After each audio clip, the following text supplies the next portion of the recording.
is up? I'm personally feeling great. I am caffeinated and I am ready to share with you guys all the questions that you need to know from your venue coordinator. If you guys are new to my channel, my name is Julia and I am the owner of Julia Noel Weddings. I put out content each week to help you guys plan your weddings. That's probably why you're here. If you are recently engaged or just starting the wedding planning process, you're probably starting to look for a venue. That's usually one of the first steps. If you haven't seen the first steps of wedding planning, I'm gonna link that right here. Definitely start there. But once you get to the stage of looking for a venue, you're gonna wanna have a bunch of questions to ask them because there are so many venues out there that you need to understand the questions to ask to differentiate all of them and to decide what venue is best for you. Now, if you already have a venue, that is okay. These questions that I'm going to go through are still something that you should know. You should know the answers to these even after you've booked them. All of these questions will help you guys in the wedding planning process. So let's get started.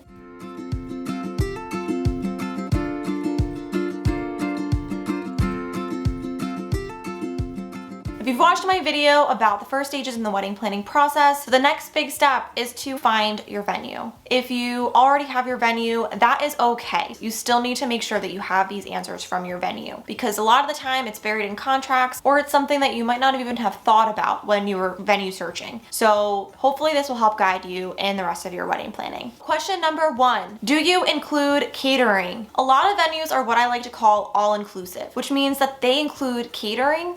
They include chairs, tables, linens.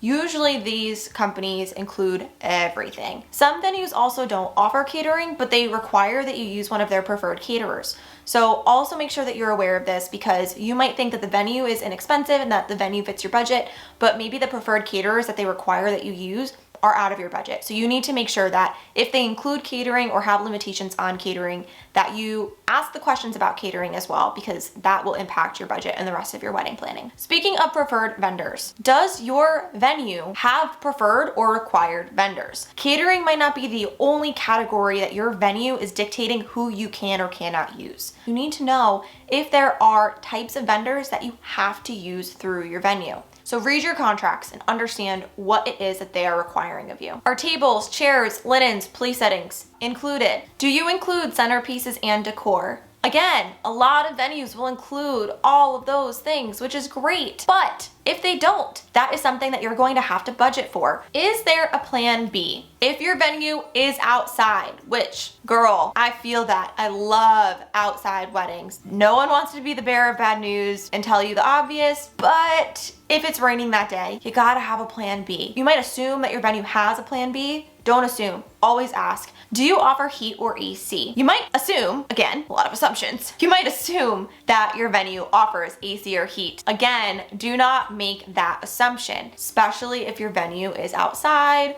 or is maybe an older venue. So you might have to take into account the costs to put down floor AC units or floor heaters depending on what season you're getting married in, and that can take up costs. That might not be something that they include. And if it's not something that they even allow, say there's no outlets, you might be stuck. You might be stuck where your guests are gonna be incredibly cold or incredibly hot. Do you run the rehearsal? So the venue that I chose for my wedding, which was postponed, is a venue that doesn't include anything, but they do require me to use a caterer. So that meant that I have a venue coordinator, I have a catering coordinator, and an officiant. I asked all three if they were running the rehearsal, and all three of them were kind of just like, not really, maybe, I don't know. So don't assume that your venue coordinator will run the rehearsal, and make sure that you figure out who that person is because you don't want to have to coordinate your own wedding rehearsal. You want someone to tell you and direct you how to do it. Now, if you have a venue and a catering company that doesn't really offer you day of coordination services, you might want to invest in a day of coordinator, and that person is always the person that should run the rehearsal, and that just makes it so much easier for you. How long do my vendors get to set up and break down? This is a good one because some venues don't really disclose that they only give your vendors an hour to set up, and then your vendors all find out at some point in the wedding planning process, maybe a month prior or whenever you're doing timelines, and realize that they have an hour to set up all their equipment or to do everything. And some of your vendors might look at that and be like, I don't have enough time. And if that happens, they might need to hire an assistant or hire someone else to help them with setup for their equipment or whatever they're bringing. And that might be an additional cost to you, especially if it's like a setup crew.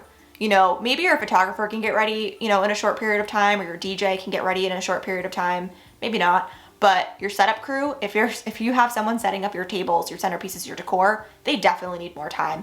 And if you're giving them a time crunch because your venue requires you to have a time crunch, then they might need more staff, and that might be more incurred costs for you. Do you do more than one wedding in a day? If they have a morning wedding and they need to have that wedding broken down before you guys can set up your wedding, this might be one reason why you have a time crunch. So make sure that if they do have multiple weddings in one day, that they have a plan to make sure that your day starts on time and that nothing impacts your wedding negatively. Do you do setup and breakdown? Most venues will do this, which is great. It saves so much time, headache, stress, you name it, it's awesome. Again, if a venue doesn't, that's something that you have to think about. You do not, and I repeat, you do not want your family and your friends to have to do the setup and the breakdown on your wedding day. See if a wedding planner will be able to assist you or hire a specific crew for setup and breakdown, but you need someone to help with that. Is your venue open to the public? Yeah, so a lot of venues are public,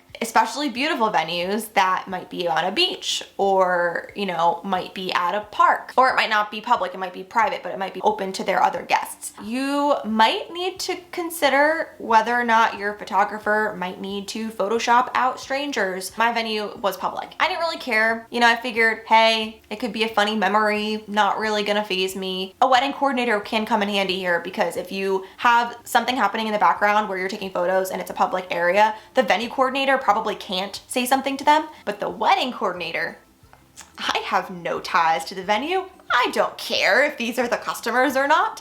I am a bystander, simply going over to them and saying, "Excuse me, sir, do you see that lovely woman in a beautiful white gown? She's getting married. Can you please move? Thank you." Do you create a floor plan? Again, most venues do create a floor plan. It is their venue. They understand their floor plan. But again, if they don't, for whatever reason, you might need to figure out a floor plan. It's really helpful for your other vendors to know where they need to set up, where the DJ station will be, where the dance floor will be. You also have to think about flow. You also have to think about where traffic will be. You want an easy path to the bar. A lot of people go to the bar, okay? The bar is a high traffic area. Make sure people can get there easily. Do you create a day of timeline? This is another service that a lot of wedding planners and day of coordinators will offer. Some venue coordinators do offer it, but it isn't uncommon for wedding venues to just do it to make you happy. They're not really experienced in timelines. Every vendor usually has their own timeline, but sometimes things happen. There's miscommunications all the time. And if your vendors are on different timelines, that's a recipe for disaster. So I always make sure that my clients have a very clear day of timeline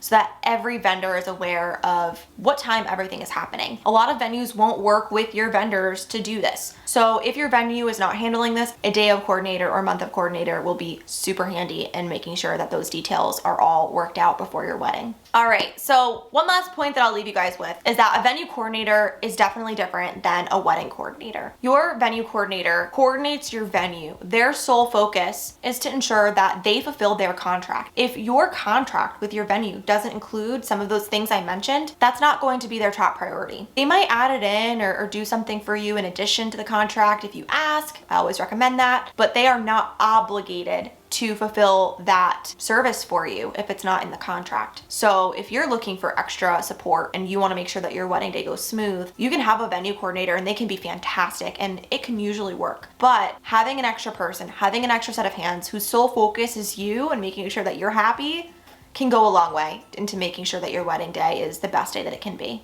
Alright guys, that is it for today's video. Feel free to drop any comments or questions that you guys have in the comment section below. If this was helpful to you, please like this video and subscribe to my channel. I'll be putting out new content each week, and I can't wait to share more wedding tips, tricks, and advice with you all. Until next time, happy wedding planning.